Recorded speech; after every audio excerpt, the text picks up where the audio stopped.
So we're going to start by introducing ourselves. And I'm especially excited to introduce our new Deputy Director of Finance Administration. So I'm going to turn it over to him. Good morning, everyone. My name is Isai Centeno. Been with Pima County 8+ years. I've been in the financial arena 20+ years. With in the finance with the Pima County, the past 2.5 years, I oversee the library from a different perspectives. But now being here and being merged, it's interesting everything and then how everything you guys do. So thank you very much for everything you guys been doing and all the services that we provide to the community. Appreciate it. So I'm very excited to be part of the library and continue helping you make sure you get the funds that you need to keep doing what you do for all the patients. Thank you.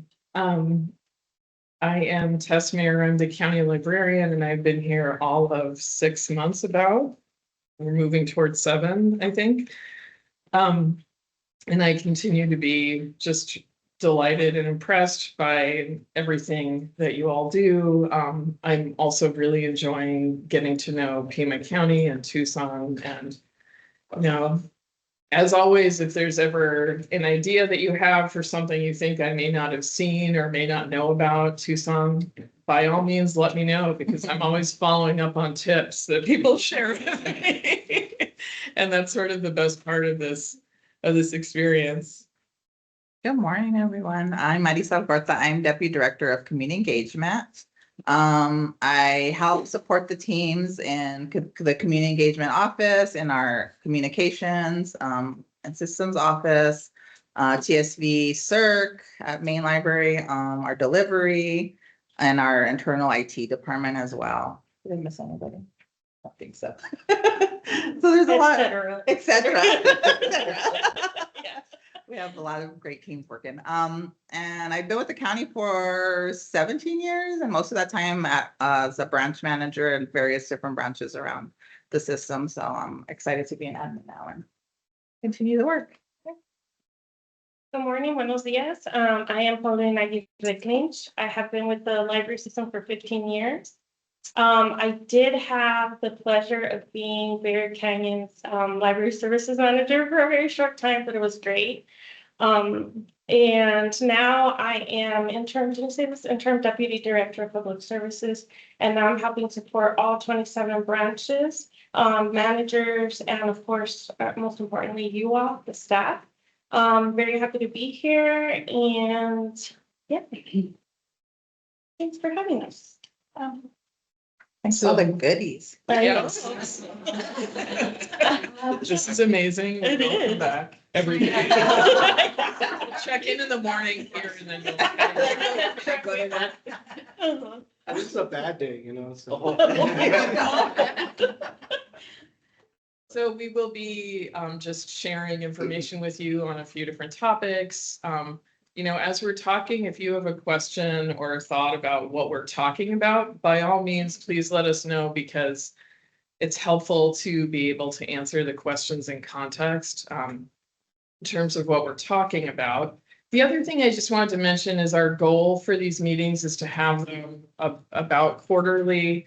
I apologize because we basically missed a quarter from fall. And honestly, there was a lot that I had to do, and that, well, honestly, Marisa had to do in terms of making sure that we were stabilizing the organization and moving through the period of transition that we had when both the Deputy Director of Public Services and also Finance left at about the same time. You know, both for good opportunities, but it was still something that we had to focus on. And I've been very focused on filling the position that Isai accepted. And I also just want to acknowledge Paulina for really being amazing and stepping into this role and providing, I think, really amazing coverage of all the duties of this position. And we will have updates soon in terms of what to expect with that position. But I just wanted to say thank you, because I don't think that we could have gotten through the past several months without you. Yeah. So I'm just gonna turn it over to Isai to get started. Perfect. One of the areas that I oversee is the HR and the hiring. I just wanted to let you know that this past month, we have hired, 9 new, personnel. And there's 19, personnel in process of being hired. Also want to let you know that we were given the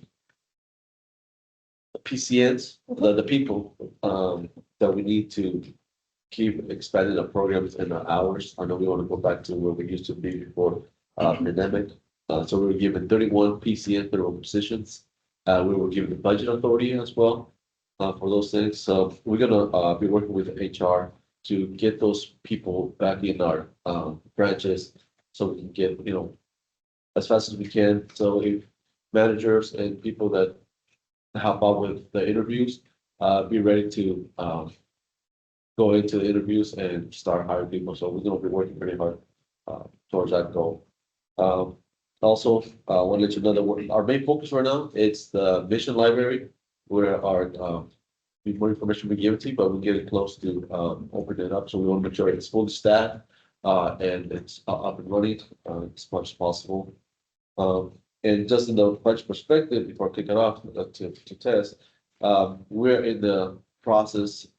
We recommended, the budget already. And now it's in the process of being reviewed, so it can be, no, it's gonna be recommended here shortly. But we're still in that process of that things being negotiated, so I'll pick it up to test and to give you more on that aspect. And if that comes with it. Thank you. As Isai said, we're in the process of course, finishing up the mission recruitments, and then we'll be going into the recruitments for the new positions that we got. So our proposed budget increased by 1.5 million. And that increase was largely due to this addition of positions that we needed to expand our hours, which Paulina will talk a little bit more about. And I just want to say that I think for us, it's very important to clearly articulate sort of how much it costs to expand library services. And so we're really trying to make sure that people understand that when we add hours or when we add buildings and facilities, that we also are adding personnel and that we're adding positions to our personnel roster to make sure that we're fully staffed when we make these changes. I've spoken about this before in earlier meetings, but I think it's worth saying again that over the years, sort of since the pandemic period, there have been situations where facilities were added. So for example, Sahuarita went from being a trailer to a very large building. And at that time, we didn't actually add positions or we didn't request positions. Part of that, I believe, is somebody coming in, without being able to know exactly what happened. I think as the pandemic hit, a lot of plans sort of didn't get executed as intended. But I think that that's resulted in some cases of the organization losing positions, even as we're expanding the physical plant. So it's very important for us to reverse that, to make sure that we get those positions back, which we've been doing steadily over the past couple of years. And also plan for the future, because we know that we need to be thinking about Himmel, for example. Not everybody who was originally deployed from Himmel is going to be coming back to that branch. A lot of people have accepted different positions, so we need to be thinking about that.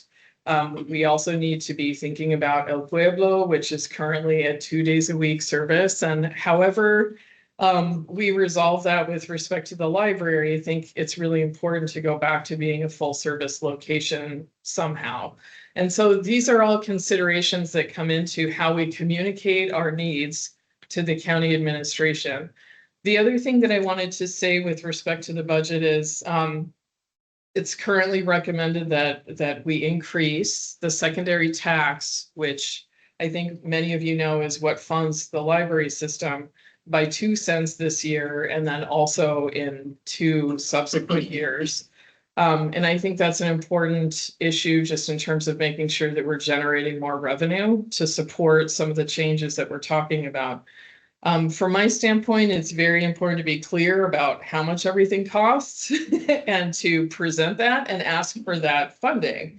And I think that when we don't do that, all of the different stakeholders that make decisions about the library system, they don't have an opportunity to make a decision. They don't understand, well, if you're not asking for this, then we're making a decision to do something else, and it's not clear how much this actually costs.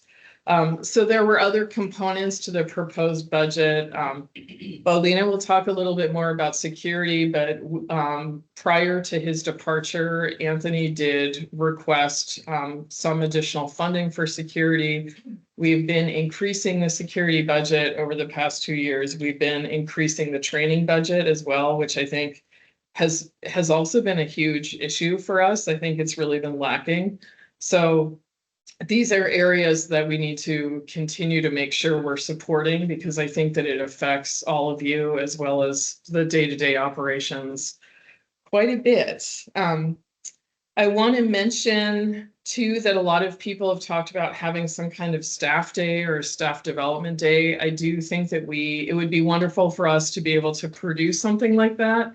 We will probably need to have that be more of a collaborative committee experience, and it takes a lot of planning to do something like that effectively. So we will eventually be forming a group to work on that. We won't be doing a staff day anytime soon because we honestly just need the time to be able to plan and make sure that what we're doing sort of meets the goals that we define for a day like that. I think we would get support to request a system-wide closure, but you have to be intentional about how you communicate the need for a system-wide closure. So we'll be working on that, as well as some kind of other activity that relates to charitable giving and the library department coming up with a way to raise funding, because I know a lot of people were disappointed at the sort of cancellation of the auction style gathering that we used to have, and people are looking for some sort of alternative approach. And so that's something that I think we need to work on as well.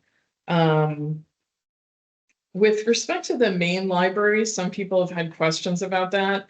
We're definitely delayed in that project. The delay is due to us not being able to sign a contract with a designer architect as quickly as we had hoped to. So that process has been a little bit more extended, but I'm hoping that we're very close to conclusion on that now. My hope is that by April, we'll be able to sort of move forward on the project. And at that point, once we actually know which architect we're working with, we can develop more of a project plan and then be able to talk about what kind of timeline we're looking at, what the different phases are, because I think I know we're sort of in a different location. We're not in Maine today, but a lot of people have questions about this when I'm talking with people in the community. And so it's good for you to know this as well, just because I know it comes up. Questions about any of that stuff? You can always ask questions at the end too, but I want to check in before we move over. Okay. Maybe after 9 a.m. So like 8:45 is a little early for question. Or cognitive thoughts. Yes. Good morning, everyone. So I want to touch on a few things. First, want to talk a little bit about our continued partnership with the Pima County Health Department for what we used to be called cooling centers. This year, because we've been working really closely with the health department the last few years, they've been getting lots of feedback from staff, been very receptive to that. They've prepackaged, rebranded us as library cooling spaces. So that's what will be indicated on their maps going forward. And I think that's more accurate portrayal of what we provide for the community.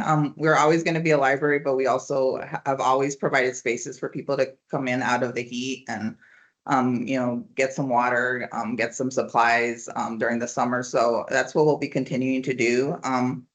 The thing that will change this year from prior years too is it'll be a little bit of a longer participation period. We'll be going from May 4th through September 30th this year. It's hot all year, it's hot for like half the year here. So the more we can, participate and get those supplies for our customers, I think it's really important. And let's see, and then the other thing this year is that will be all the branches will be participating except for El Pueblo because of that limited out schedule of opening, and also Himmel because it's closed right now for renovation. But so we've already had conversations with our branch managers. There'll be more information coming in terms of how we're collecting data this year. We're still figuring out logistics in terms of getting supplies to all of you for the branches, but I just wanted to thank everyone. I know it's a big lift during the summer. We do get more people into the library and that are more in need, and so hopefully the supplies will help a little bit, and also we were open to feedback too as the season goes, and there'll be regular check-ins with the health department too. So we really want to know what's working, what's not. If you have suggestions throughout that time period, please give it to us so we want to make it better. We're working to make it better every year for staff and also the customers that come in. So thank you all for being flexible and also providing those resources to the community during the summer. The other ongoing partnership that we have is with our elections and recorders department. And so, this is an election year. So many of our branches will be participating in early voting, emergency voting, voting centers. Again, it's a big responsibility and a big lift for staff too, because we know that many of you have had to book your meeting rooms and you have ongoing programs and you've had to cancel or move those, and we understand and appreciate you all being flexible with that. We really want to support those two departments. This is like a really important election, and we want to make sure that we have space for our community to come in, practice their right to vote, that they have a safe space to do that. So again, we're open to feedback. We had some feedback at our meeting yesterday that many times the restrooms are kind of a pain point. And so we're looking into getting more custodial services during that, especially if you're a voting center. So anything like that, please bring that forward. Let us know. We're open. We want to make sure that it's a smooth process for all of you too. Those two departments have also been really receptive to feedback too and trying to make things better. As every election cycle, we learn a new thing, right? We've also been working with them to talk about just security around those time periods in your branches. And so we'll be having follow-up meetings with them and also sharing more information to you all as we get closer. The primary will be July 21st and then the generals in November. So again, as we're going through those periods, I forgot to mention too, some of our branches are even training centers for our elections. So yeah, so you're playing many hats. So thank you. We appreciate it. Yes, I think, there's a lot of branches that are doing all of it. So yes, please, let us know as you're going through the process, what's working, what's not. So we're open to that. The other thing I wanted to mention, or two more things. So we're having a Dia del Niñez, Dia del Libro celebration on April 11th. Our CEO department is working with Valencia staff. So we're doing at the Peace Gardens near Valencia.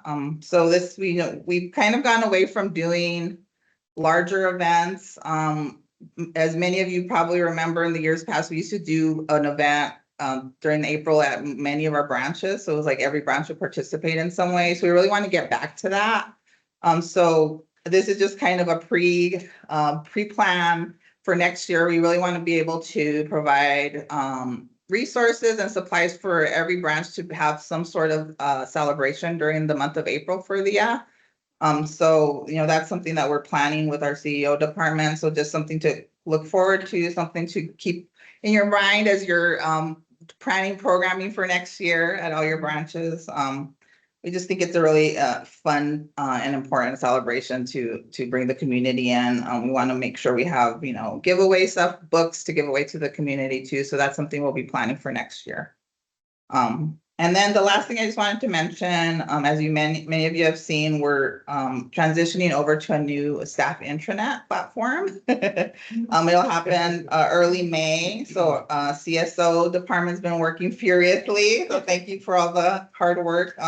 If you want to know more about that, please go to our current staff intranet, where Alexa has posted a really comprehensive blog post about, the different phases that we're going through. If you want to be a beta tester on our new staff intranet, there's a form that you can fill out to do that too, if that's something that you're interested in.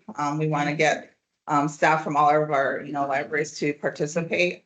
So please take a look at that to get more information. If you have more questions, you can reach out. I think that's all I have. I also just want to quickly acknowledge Marisa's support of these partnerships, both in terms of the cooling centers or cooling spaces and voting. It requires a lot of conversations with our partners. And sometimes the conversations aren't easy in terms of trying to convey, unanticipated impacts or things that didn't work as well. And I am always really impressed by the way that Marisa just is very direct and compassionate and, really, I think, addresses stuff that, when you say that you have a concern about something, I want to assure you that actually it is getting addressed and that we're taking that stuff on. And they can't always do what we ask. We had that experience earlier this week when we tried to talk about how we were delivering all the supplies. But I think that I just really appreciate the way that she shows up for you. And I think it's in a way that a lot of people don't frequently see because, this is all sort of behind the scenes stuff. So Thank you. I just wanted to mention that. I also, before I finish, I want to acknowledge Charlotte Internal Facilities team. They do so much work with our, elections, getting keys for them, the custodial stuff, all of that. And they also really help too with like the polling center stuff too. So shout out to that team. They're great. Awesome. All right. How much time do I have? Just kidding. Okay, so I just have, put me on, please. I just have a few updates. The first one being the opening date for the Richard Elias Mission Library. So everything's gonna go to plan. And since it's gonna go to plan, staff will be moving into the building in the beginning of April 6th. And we're hoping that we can have a soft opening on April 20th. And I am being a little sarcastic because as we know, the contractors and things happen. So that's what we're hoping will happen, that we open then. The soft opening will then be followed with a grand opening celebration. So please stay tuned for that. We're almost fully staffed at that branch. There's still a few positions that are going out for hiring. So if you could please do me a great favor and just kind of share that information with any friends that you have throughout the system, that we're going to be hiring for a community engagement manager at the Mission Library. We have posted that position, but I made the mistake of, we have so many things going on. We're trying to get things done quickly that I forgot a major step, which was to make sure to put it on the intranet and email it to everyone so everyone has an opportunity to apply for it. So that's going to be happening. It's going to reopen for a week so people have an opportunity to apply. It's that position and then an additional position, the Administrative Services Manager 1, which I'll post about on the internet as well. But they're just like great opportunities for growth and promotion. They're also, we're trying to create paths for library staff that obviously want to continue and have been committed to the organization, but may not necessarily want to become librarians for whatever reason. So there's other paths to kind of promote and be in leadership roles too. So this is kind of like a step in that direction. So I mean, and honestly, just in general, we have so many positions that are out for hiring. So if staff can just keep an eye out on that job, the Pima County jobs page. Oh, there's an alert. Sign up for the alert, right? I forgot about that. Yeah, so you could get the job announcement alerts. Okay. Mission will be one of the branches that is a Monday through Saturday branch. So when they open, there'll be a 6-day agency.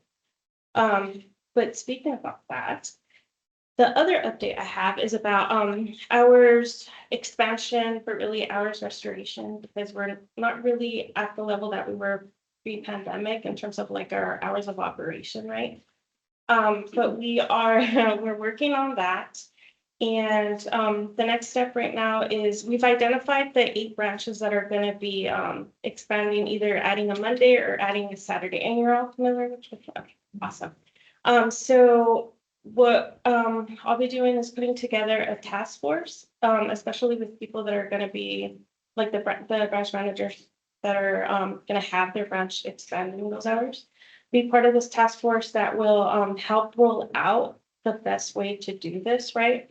Because the last time that we had an hours expansion, we felt it, that it wasn't the best, maybe timing and maybe not the best way. We want to make sure that certain things are in place before we do something like that, including make sure that we have the adequate staffing at the location. And also that if they are new to the system altogether, that they are trained and comfortable, you know, being at the location. So those are kind of some of the things that this task force is going to look at to help roll it out in a much more like efficient and a good way. It's probably going to be in phases, so that we're not all, you know, trying to make all these changes at the same time and having to deal with whatever comes up at that moment. But be on the lookout for that.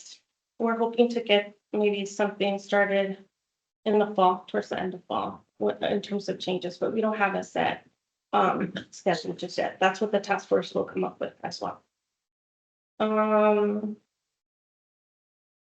Okay, and then the last update I have is in regards to security.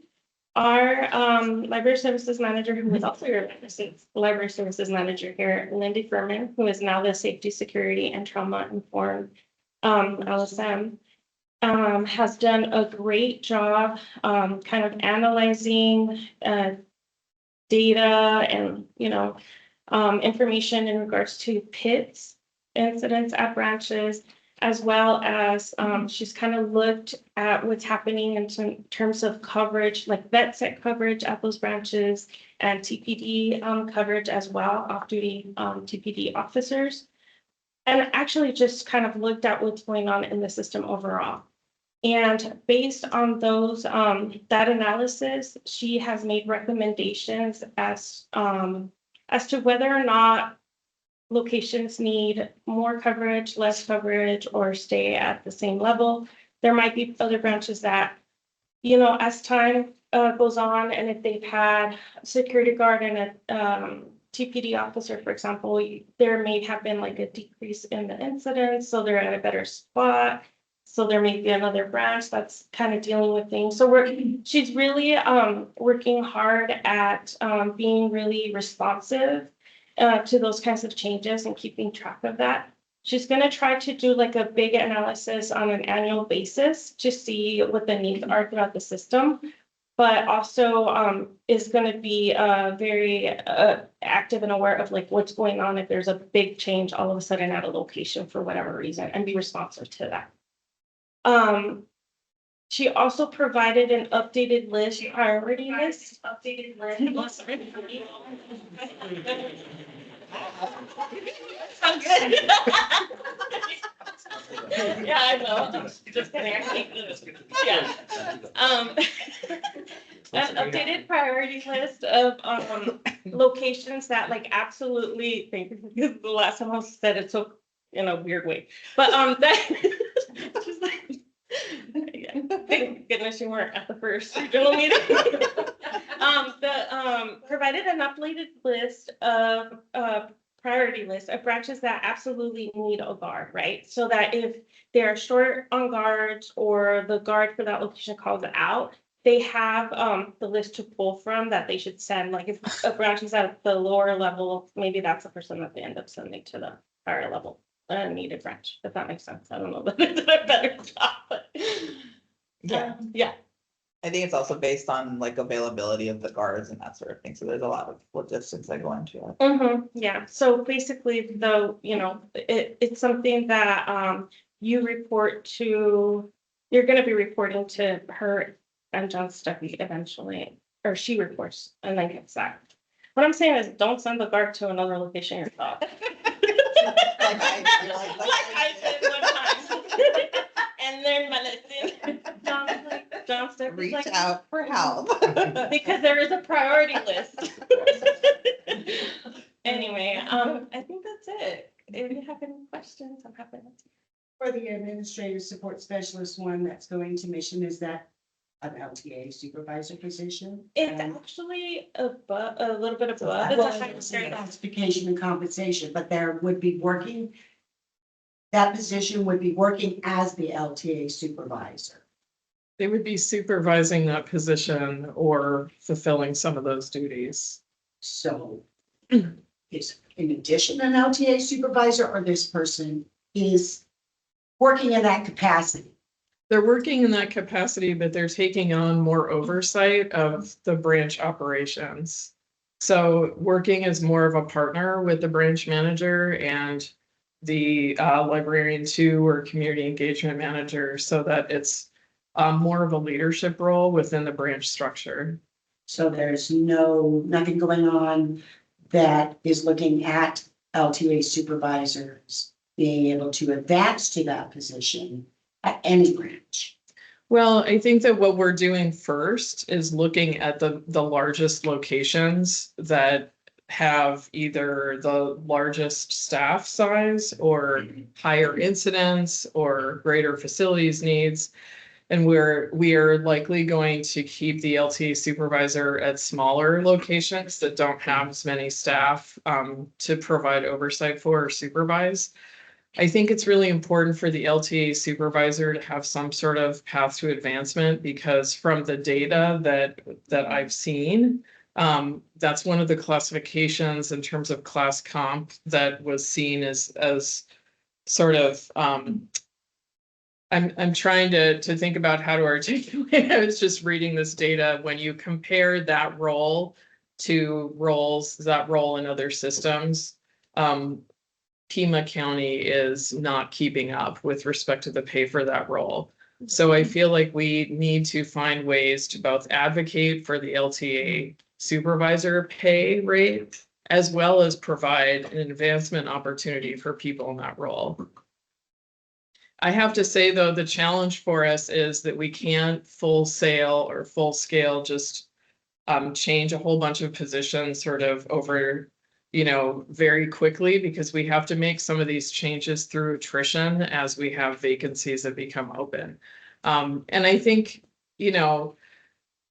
we always have to prioritize what we're recruiting for, just based on the sort of most immediate need of the system. But I think as we look at the future of the system, that's what we hope to work toward, if that makes sense. So not necessarily a grandfather clause like OSL threes. Once that position was taken away, they were. No, we're not intending to grandfather positions. And I mean, the administrative services manager positions will be filled through competitive process.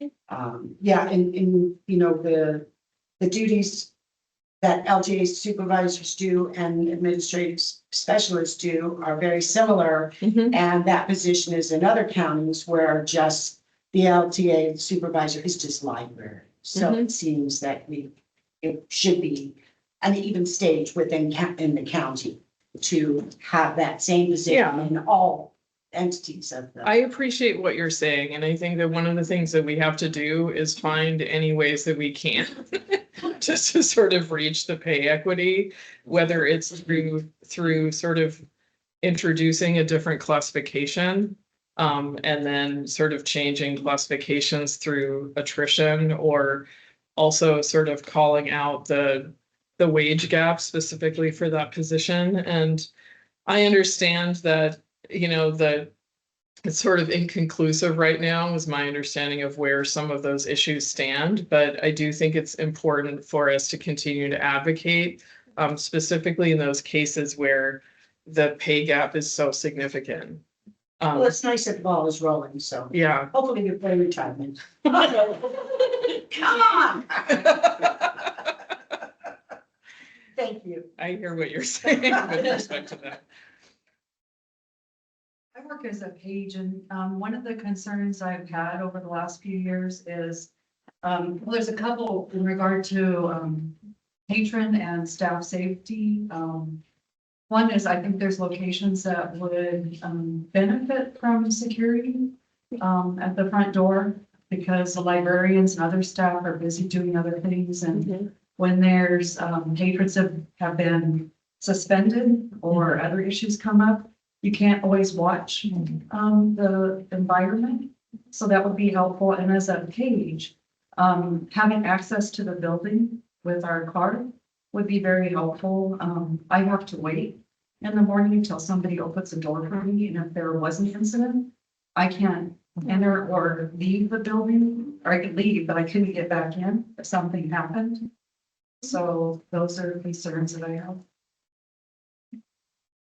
And it may not be obvious, because if nothing happens, it isn't brought to light, but I know that our branch, there's been a couple incidents that something could happen. And so it is a concern.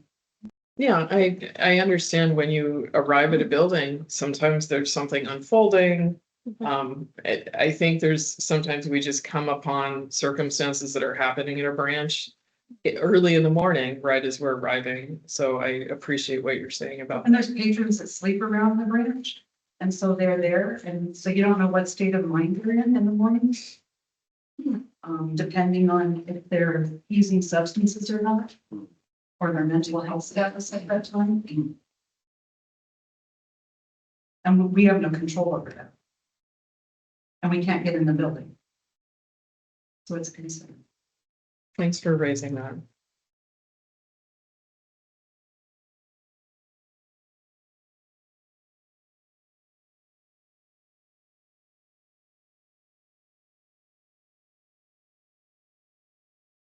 I think over the years, there's been conversations about page access or and staff access to the building, so that's something we need to revisit and look at. Yeah, definitely.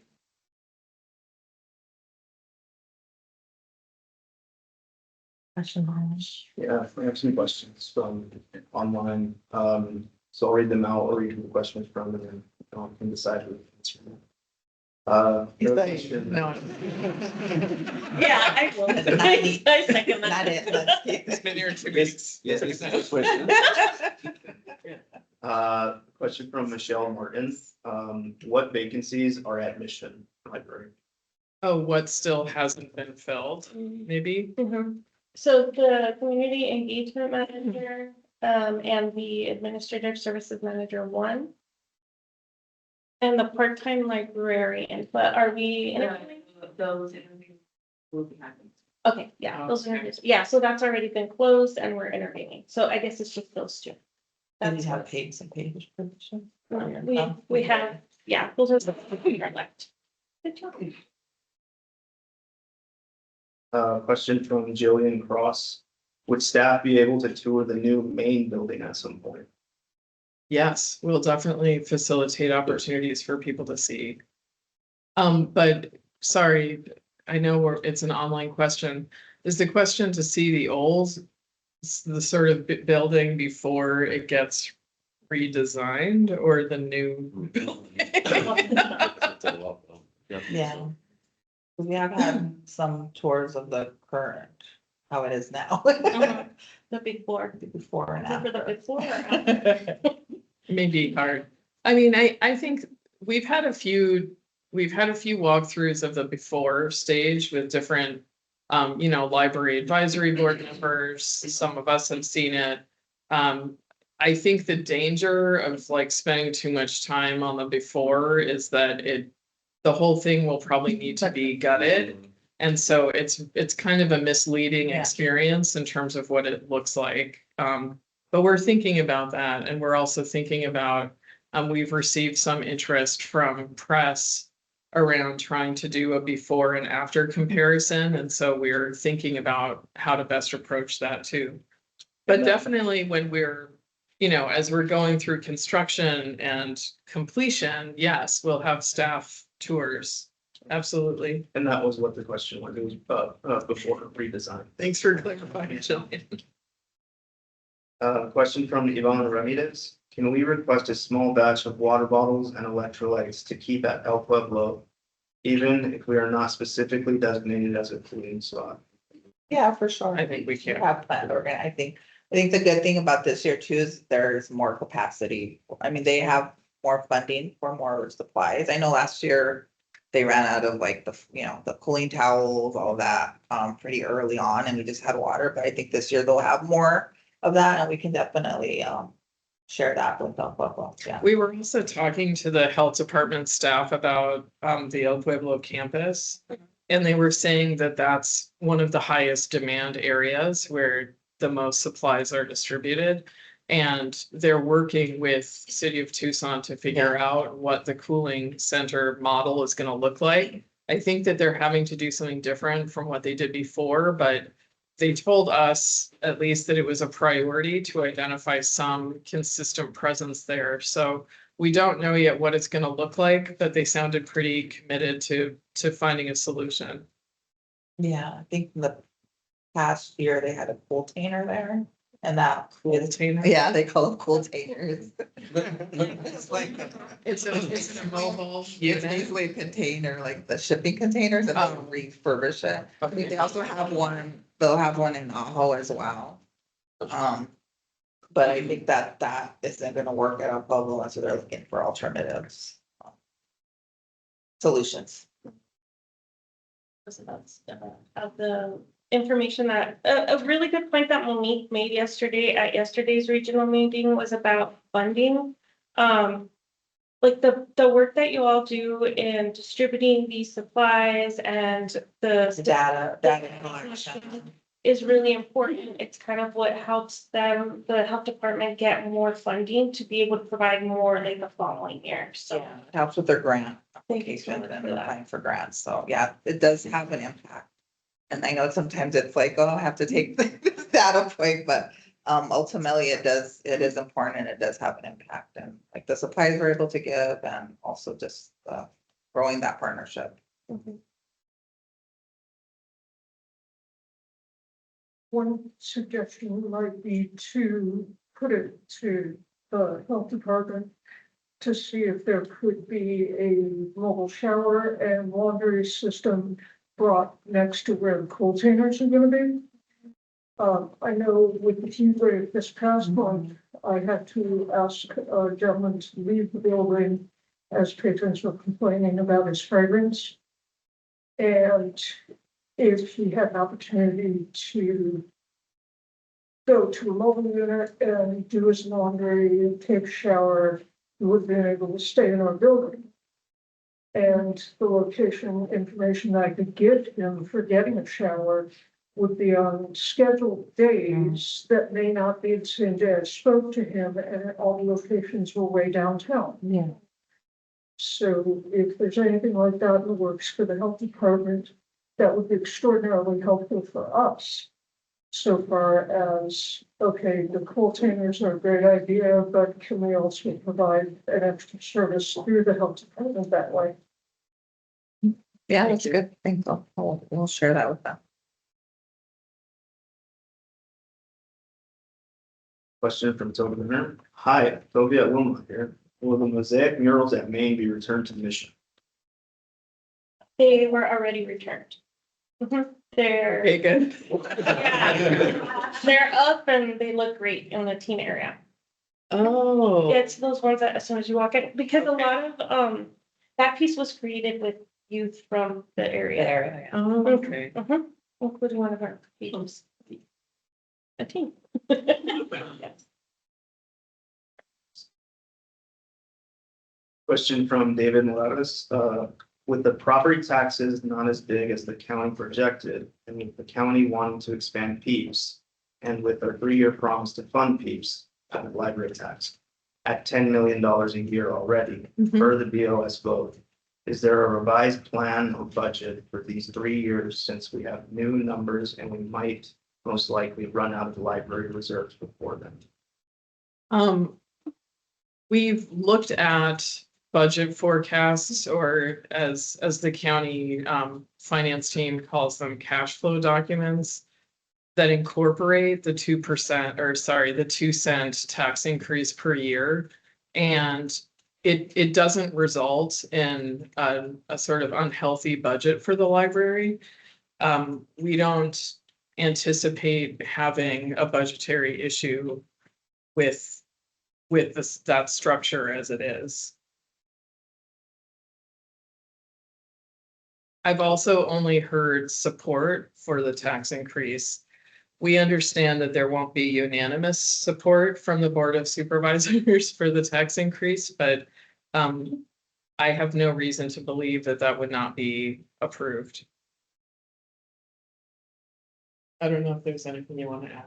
No, definitely, instead of talking about our cash flow, we do projections out 3, 4, 5 years down the road, and implementing that 2 cents increase, our healthy status and financials are pretty good. So say those. Question from Lauren Bieber. Any updates on class and comp? As it stands, there is no way to move through the pay range or to increase our pay without changing positions. Yeah, so one of the things that I understood when I came here, I began to hear more about this and understand what a significant issue it is for everybody. And I also think that one of the issues that's happened, and again, this is my opinion as I see it, is the information, for example, that I have access to on the county website that has the class comp information. When you look at it, there's quite a bit of different types of memos and things that have been shared over the years, but there's also references to different phases having changed names, like people in an earlier meeting this week referenced phase 3. And then as I was looking on the site, it says, well, this, the update, the class comp strategy update was known as phase 3. And so it's part of the challenge for us is having a common vocabulary, because I know that there were things that you all discussed and heard from the county and talked about that I have not necessarily heard or am hearing. I have spoken in detail with different stakeholders around this, including the county administration, as well as the HR team that implemented class comp, in order to understand what transpired and where we are now. One of the things I learned is that the people that manage class comp did implement a benchmarking study for the year 24-25. So there was updated data during which they compared some of the same classifications from the library to other, what they call comparable municipalities or county systems, I should say. And so it was helpful to understand that they are still tracking and trying to understand where the gaps are. One of the things that I am advocating for is that the library participate in what's called an equity study. And again, I hear the original question. I'm just trying to tell you what I'm working on. So I think one of the things that occurred was that there was a formula once the classifications and the class comp structure was created. My understanding is that people were placed into the system and sort of assigned a classification or a range. And one of the issues with respect to that was people have unique amounts of experience and educational background. But my understanding is that what happened was there was sort of a formula that was applied to people that sort of took into account roughly your experience. I don't know if it considered educational background. And the same standard was applied. It was determined that that would be applied to all of the county employees, and then people were placed within the structure. And I think what's happening now when we hire somebody is that it's actually going for analysis to class comp, and they are sort of looking at individual people and placing them within a range based on that. And so that's already kind of a significant difference. There is a system in place to prevent people who are coming in to always be placed higher than people who are already in the system. But, that already speaks to the issue that we have, right, with the whole structure. So I think one of the things that we'll be requesting is an internal analysis to make sure that we're looking in more depth at people's background in terms of their education and experience levels and other qualifications that they may have, to basically undergo a similar process as what happens now with new people coming in. And that's something that the health department did recently with certain classifications. I think it's important for us to do that. I do think that because it happens person by person, and it has not been initiated yet, that it will take time. And my intention is just to continue to update you in terms of where the HR department is in that process. So we will be starting that. I think with respect to the larger issue around moving through the range, I'm trying to understand sort of where that was left in terms of what the system is for moving through the range. And I think that there are things about the background with respect to those decisions that I'm not absolutely clear on, so I don't want to misrepresent that. But I think that what I see happening is that because we don't have a structure of moving through a range, we're just going to, unless we sort of continue to get these increases, these countywide increases that I know we got this past year, eventually we'll just continue with the same pattern of being left behind. This is, again, not being the numbers person.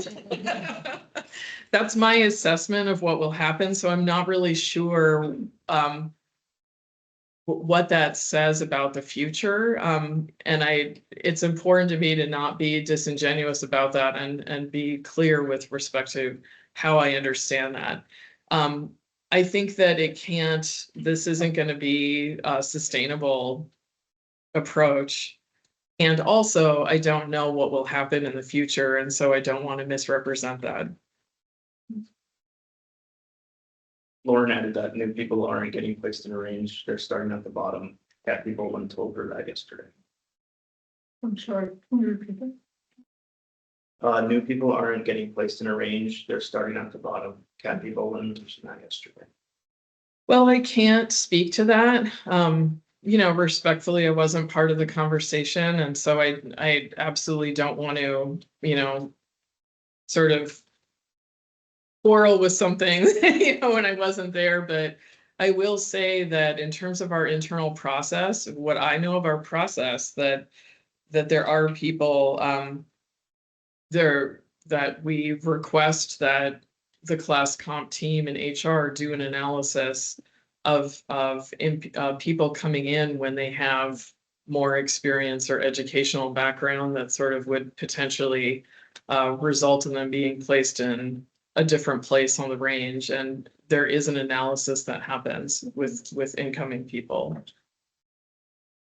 It doesn't mean that everybody gets placed sort of not at the first stage, but some people have been.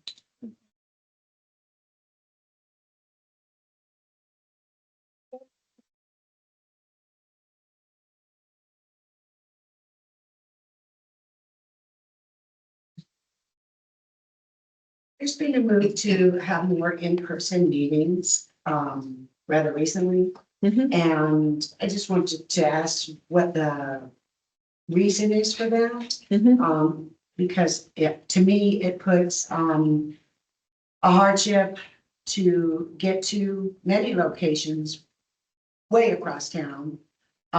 Gas, the price that it is now, taking people out of the branch for an extended period of time to do the drive time and to just not be available if they were in a Zoom meeting or an MS Teams meeting. So I was just wondering why the push is to always go to meet in person. So I can speak to this, and then I think that Paulina and Marisa might have perspectives on this as people who have been in the system longer than me. My own personal experience with respect to this is that it's important for us to do both. I think that we do need to meet in person sometimes.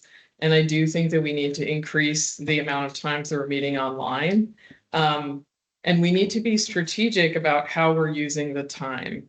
And again, in one of our earlier meetings this week, we talked about this a little bit, but one of the systems where I worked is King County Library System. It's in Washington, it's far away, but it's a very large service area, and there are like 50 locations.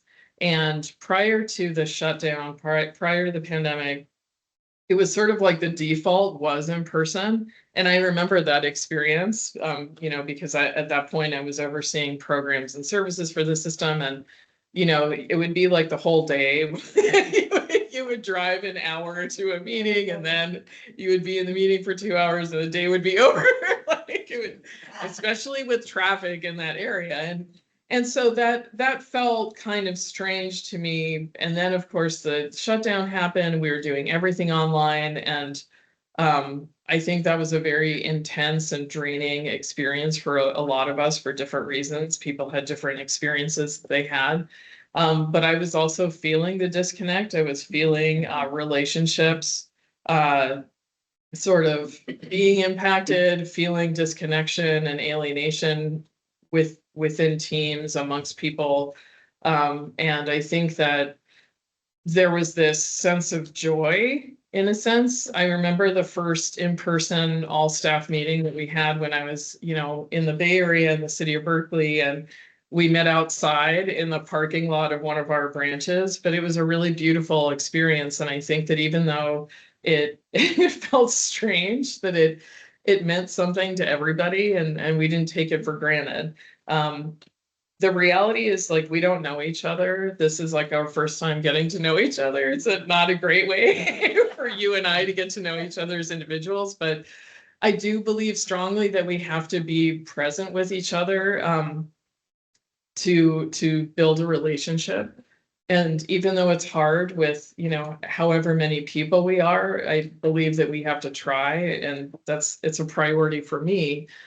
But I do think that we need to be thoughtful about, what we're asking of people and what we're using the time for. And I think that in-person meetings are a really good time to work through conflict. I don't think we can work through conflict effectively online. I've seen a lot of terrible things happen that way. I feel like we need to be in person to do that. And I think conflict is a part of work. It's how we have a healthy workplace. And I also think like having conversations where people are able to exchange ideas, in-person meetings are very important for that. We had a episode, I think it was like a month ago, where we didn't know whether we would have enough staff to open because there was a day of people were calling out for a specific reason. And we just didn't know if we'd have enough people. So we had sort of an impromptu online meeting so that all the branches could check in and we could say, like, is everyone okay? Does anyone need to deploy anywhere? And it was more efficient than if, so-and-so's calling Paula and so-and-so's calling Heather, and then they're calling each other. Like, that's sort of a waste of time. So trying to figure out, like, when is it more efficient to just have these quick check-ins? Eventually when I start having drop-in hours, which eventually I'll do when I feel like we're a little bit more well situated here. Like you can call me via Teams, we can have a conversation via Teams. That's just more realistic a lot of the time. I also think, and I'm sorry because I'm going on for a long time, we're trying to rebuild our infrastructure. So we didn't really have these meetings where people were talking about their specialty areas.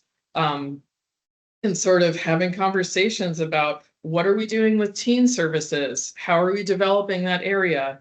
You know, what's going on with circulation? What trends are we observing in the branches? And I think that asking people to come together once a month around something that's their specialty and a place where we're asking people to exercise leadership is actually really important. So I don't anticipate that changing, but we're always open to feedback about like, you know, we could have had this conversation, this particular conversation online. And, you know, you can say that to us and we'll be okay.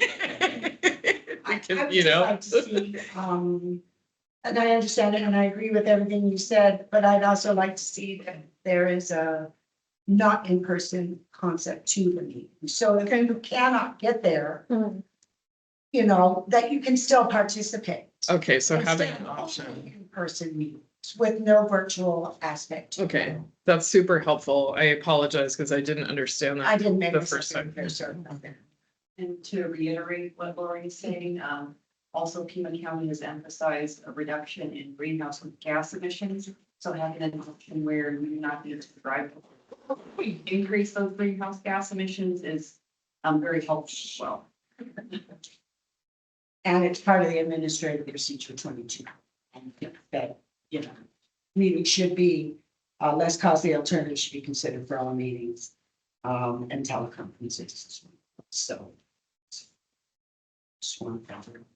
Thank you. I looked at your notes. Go ahead.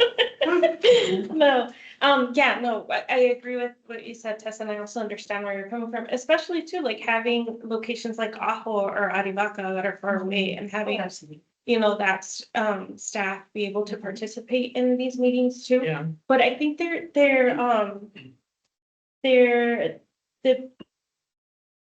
yeah, I really think we do need to think about maybe a hybrid or kind of a balance, right? But I do feel like in person meetings at this time, like post-COVID, you know, we have a lot of new staff.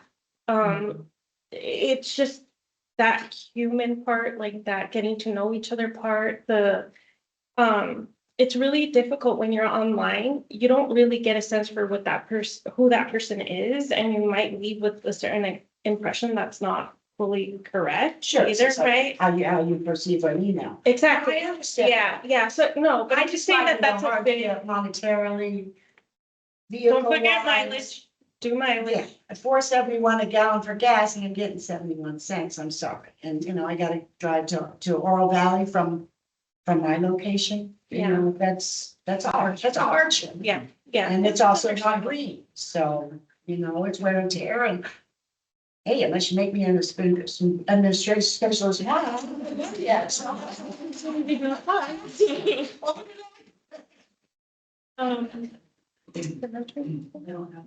I do want to acknowledge that we're at Yeah. time, but are there more questions to the online people? More questions? Ivan Ramirez, same topic asked, is there a way to request an adjustment to the mileage reimbursement for all staff related to the unexpected gas price hikes? I assume it's a very concrete process, but how can we advocate for this type of support for staff going to meetings, outreach, et cetera? I will ask about that. What I've observed most places do though, is they set the rate for the year. And I just don't know what the process is around that, like if it goes through some sort of approval process or if it's based on some kind of estimate that's produced, but we can certainly ask about it.